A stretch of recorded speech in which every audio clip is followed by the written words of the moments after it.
Welcome. In front of me is a BQ Aquaris V, and I will show you how to access the bootloader. So to start off, we will need to power off the device using the power key. And tap on power off and OK.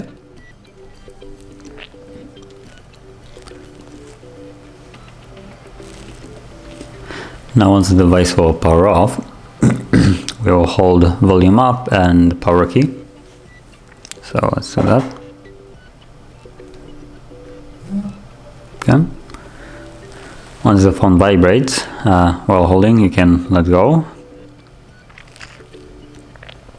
And you're now on Android recovery mode. So from here you will use volume up and down to navigate, like so, and select reboot to bootloader and confirm it with power key.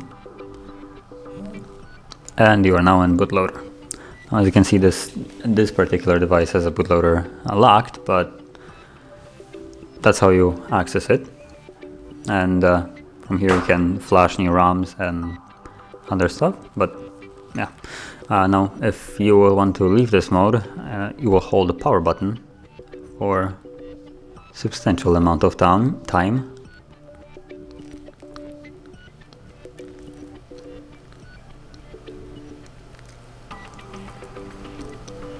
Okay, as you can see, I just turned off now. So that's how you access the bootloader. Now, if you found this video helpful, don't forget to hit like, subscribe, and thank you for watching.